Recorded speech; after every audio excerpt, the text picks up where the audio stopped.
यंत्रालॉजी YouTube चॅनलमध्ये आपल्या सर्वांचं हार्दिक स्वागत. आज आपण मेजरमेंट्स अँड क्वालिटी कंट्रोलमधील स्टँडर्ड्स अँड युनिट्स म्हणजेच मानके आणि एकक अभ्यासणार आहोत. स्टँडर्ड्स अँड युनिट्समध्ये आपण पाहणार आहोत युनिट्स म्हणजे काय, युनिट्सचा इतिहास, स्टँडर्ड्सचा इतिहास म्हणजेच मानकांचा इतिहास आणि मेकॅनिकल इंजिनिअरिंगशी संबंधित विविध परिमाणांचे युनिट्स. युनिट म्हणजे काय? युनिट किंवा एकक म्हणजे हे कायद्याने किंवा जगमान्य संस्थांनी निश्चित किंवा स्वीकृत केलेले परिमाण आहे, जे कोणत्याही प्रमाणाच्या मापनाचे मानक म्हणून वापरले जाते. जसं की लेंथ आपण मीटरमध्ये मोजतो, वेट किलोग्रॅममध्ये मोजतो, कॅपॅसिटी लिटरमध्ये मोजतो, टेम्परेचर डिग्री सेल्सिअसमध्ये, टाईम हा मिनिट सेकंद किंवा तासांमध्ये मोजतो. युनिट्सचा इतिहास निरनिराळ्या प्रदेशामध्ये अंतर आणि वजन वेगवेगळ्या युनिट्समध्ये मोजले जाईल. जसं की अंतर मोजण्यासाठी हात पाय हे अवयव आणि वजनासाठी तराजू वापरले जात असत, पण यांचे मानक वेगवेगळे होते. हिस्ट्री ऑफ स्टँडर्ड्स, मानकांचा इतिहास. ज्याप्रमाणे जागतिक स्तरावरती व्यापार वाढत गेला, संपर्क वाढत गेला, त्याप्रमाणे सर्व ठिकाणी समान मानके असली पाहिजे, समान स्टँडर्ड असले पाहिजे याची गरज भासू लागली. त्यामुळे फ्रान्समध्ये सर्वप्रथम CGS सिस्टीम अस्तित्वामध्ये आली, ज्यामध्ये लांबीसाठी सेंटीमीटर, वजन ग्रॅममध्ये आणि वेळ सेकंदामध्ये मोजली जाईल.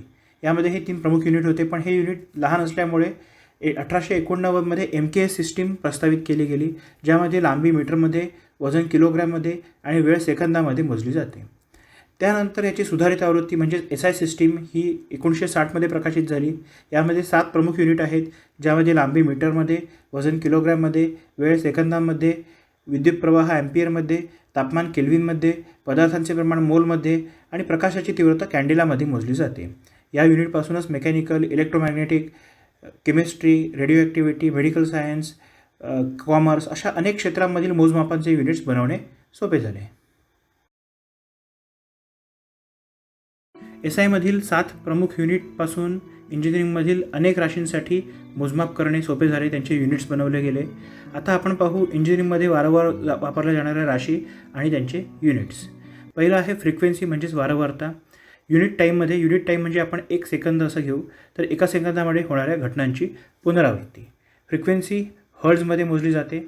नंतर आहे कोन म्हणजेच अँगल. हा 2 डायमेन्शनल आहे, जसे की त्रिकोण, चौकोन यामधील कोन, आणि अँगल हा रॅडियन्समध्ये मोजला जातो. नंतर आहे सॉलिड अँगल म्हणजेच घनकोन. हा 3 डायमेन्शनल आहे, जसे की घन किंवा गोल यामधील कोन, तर हा स्टेरॅडियन्समध्ये मोजला जातो. फोर्स, बल. एखाद्या वस्तूची गती बदलण्यासाठी पुरेसे वास्तविक कारण म्हणजेच फोर्स हा न्यूटनमध्ये मोजला जातो. नंतर प्रेशर म्हणजेच दाब. एखाद्या युनिट एरियावरती लागलेले बल, फोर्स म्हणजेच प्रेशर. स्ट्रेस, बाहेरील लोड विरुद्ध वस्तूकडून झालेला अंतर्गत विरोध म्हणजेच स्ट्रेस. प्रेशर आणि स्ट्रेस हे पास्कल म्हणजेच न्यूटन पर मीटर स्क्वेअरमध्ये मोजले जातात. एनर्जी, ऊर्जा म्हणजे कोणताही भौतिक बदल घडवण्याची अथवा कार्य करण्याची क्षमता. वर्क म्हणजेच कार्य. एखाद्या वस्तूवरती बल लावले असता वस्तू विस्थापित झाली तर आपण कार्य झाले असे म्हणतो. हीट म्हणजेच उष्णता.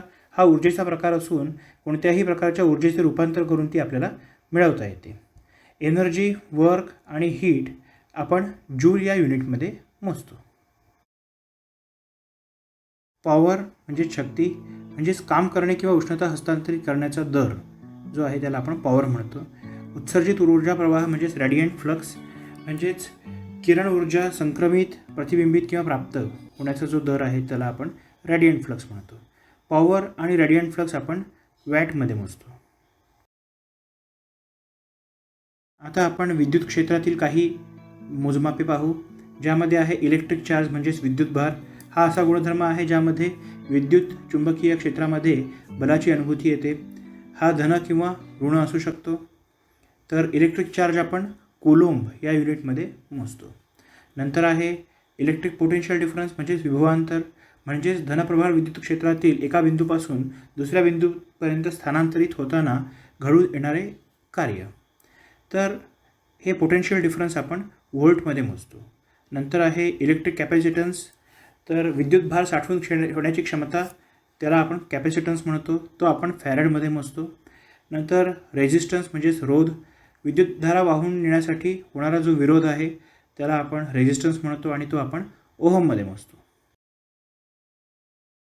आता आपण मॅग्नेटिक क्षेत्रातील काही युनिट्स पाहू, ज्यामध्ये आहे मॅग्नेटिक फ्लक्स म्हणजे चुंबकीय प्रवाह, म्हणजे दिलेल्या पृष्ठभागातून पार होत असलेल्या मॅग्नेटिक रेषांची संख्या, ही आपण वेबरमध्ये मोजतो. नंतर आहे मॅग्नेटिक फ्लक्स डेन्सिटी, हे मॅग्नेटिक फ्लक्सला परपेंडिक्युलर असलेल्या क्षेत्रातील फ्लक्सचे प्रमाण, चुंबकीय प्रवाहाचे प्रमाण, हे आपण टेस्लामध्ये मोजतो. नंतर आहे इंडक्टन्स म्हणजेच विद्युत वाहकाची त्यातून वाहणाऱ्या विद्युत प्रवाहास बदल करण्यास विरोध करण्याची प्रवृत्ती, ही आपण हेनरीमध्ये मोजतो. टेम्परेचर किंवा तापमान हा असा गुणधर्म आहे जो थंड किंवा गरम असा व्यक्त करता येतो. टेम्परेचर आपण केल्विनमध्ये मोजतो, तसंच ते आपण डिग्री सेल्सिअसमध्ये सुद्धा मोजतो. नंतर आहे ल्युमिनन्स फ्लक्स, हा प्राप्त प्रकाश मोजण्याचा गुणधर्म आहे जो आपण ल्युमेनमध्ये मोजतो.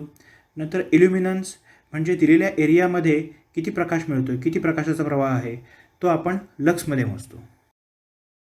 लांबी मोजण्यासाठी मीटर हे मूलभूत SI युनिट असले तरी लांबीच्या कमी जास्त प्रमाणाप्रमाणे आपण किलोमीटर, सेंटीमीटर, मिलीमीटर, मायक्रोमीटर या प्रमाणांमध्ये सुद्धा लांबी मोजतो. त्याप्रमाणेच काही ठिकाणी प्रादेशिक लांबीचे युनिट आहेत, जसे की इंच, फूट, यार्ड, मैल, यामध्ये सुद्धा लांबी मोजण्याची पद्धत आहे. तर लांबीपासून आपण एरिया म्हणजेच क्षेत्रफळ मीटर स्क्वेअरमध्ये मोजतो आणि व्हॉल्यूम जे आहे ते आपण मीटर क्यूबमध्ये मोजतो. स्पीड किंवा वेलोसिटी म्हणजेच वेग, एखाद्या वस्तूचा वेग म्हणजे त्याच्या स्थितीतील बदलाचा दर आहे, तो आपण मीटर पर सेकंदमध्ये मोजतो. नंतर आहे ॲक्सिलरेशन म्हणजेच प्रवेग, वस्तूचा वेग बदलण्याचा जो दर आहे त्याला आपण प्रवेग म्हणजेच ॲक्सिलरेशन म्हणतो, जो आपण मीटर पर सेकंड स्क्वेअरमध्ये मोजतो. जर्क किंवा जोल्ट म्हणजेच वस्तूचा प्रवेग बदलण्याचा दर आहे ज्याला आपण जर्क म्हणतो, जो आपण मीटर पर सेकंड क्यूबमध्ये मोजतो. अँग्युलर व्हेलॉसिटी म्हणजेच कोनीय वेग, वस्तूचा विशिष्ट बिंदूभोवती गोलाकार फिरण्याचा जो वेग आहे त्याला आपण अँग्युलर व्हेलॉसिटी म्हणतो, जे आपण रॅडियन पर सेकंदमध्ये मोजतो. मोमेंटम म्हणजेच संवेग, वस्तूचे गतिमान असतानाचे वस्तुमान. आणि इम्पल्स म्हणजेच बलामुळे वस्तूवर एकूण वेळेपर्यंत राहणारा परिणाम. तर मोमेंटम आणि इम्पल्स आपण न्यूटन सेकंदमध्ये मोजतो. नंतर अँग्युलर मोमेंटम म्हणजेच कोनीय संवेग, तर वस्तू एखाद्या विशिष्ट बिंदूभोवती फिरत असताना त्याचे वस्तुमान, ते आपण न्यूटन मीटर सेकंदमध्ये मोजतो. नंतर आहे टॉर्क म्हणजेच एखादी वस्तू एखाद्या बिंदूभोवती गोल फिरवण्यासाठी लावलेले बल, तर टॉर्क आपण न्यूटन मीटरमध्ये मोजतो. डेन्सिटी म्हणजेच घनता, युनिट व्हॉल्यूममध्ये असलेल्या पदार्थाचे मास म्हणजेच वस्तुमान म्हणजे डेन्सिटी, जी आपण kg पर मीटर क्यूबमध्ये मोजतो. स्पेसिफिक व्हॉल्यूम हे घनतेच्या उलट असल्यामुळे ते आपण मीटर क्यूब पर kgमध्ये मोजतो. सरफेस टेन्शन म्हणजेच द्रव पदार्थाची पृष्ठभागावरती संकुचित होण्याची प्रवृत्ती जी आहे ती आपण न्यूटन पर मीटरमध्ये मोजतो. कायनेमॅटिक व्हिस्कॉसिटी म्हणजेच द्रव पदार्थातील अंतर्गत प्रवाहांनी गुरुत्वाकर्षणानुसार वाहण्यास केलेल्या विरोधाचे प्रमाण, जे आपण मीटर स्क्वेअर पर सेकंदमध्ये मोजतो. नंतर प्रवाह दर म्हणजेच व्हॉल्युमेट्रिक फ्लो रेट, युनिट वेळेमध्ये वाहणारे द्रव पदार्थाचे व्हॉल्यूम, जे आपण मीटर क्यूब पर सेकंदमध्ये मोजतो. हीट कॅपॅसिटी म्हणजेच उष्णता क्षमता, वस्तूचे किंवा पदार्थाचे तापमान एका युनिटने म्हणजेच 1 डिग्री सेल्सिअस किंवा 1 केल्व्हिनने वाढवण्यासाठी लागणारी उष्णता, जी आपण जूल पर केल्व्हिनमध्ये मोजतो.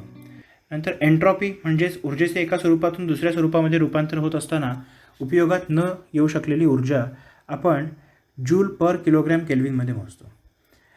हीट फ्लक्स किंवा थर्मस फ्लक्स म्हणजेच उष्णता प्रवाह, हे युनिट क्षेत्रफळामधून युनिट वेळेमध्ये वाहून नेलेली ऊर्जा आपण वॅट पर मीटर स्क्वेअरमध्ये मोजतो.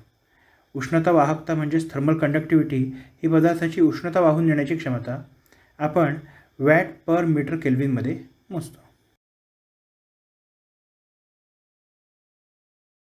व्हिडिओ शेवटपर्यंत पाहिल्याबद्दल धन्यवाद.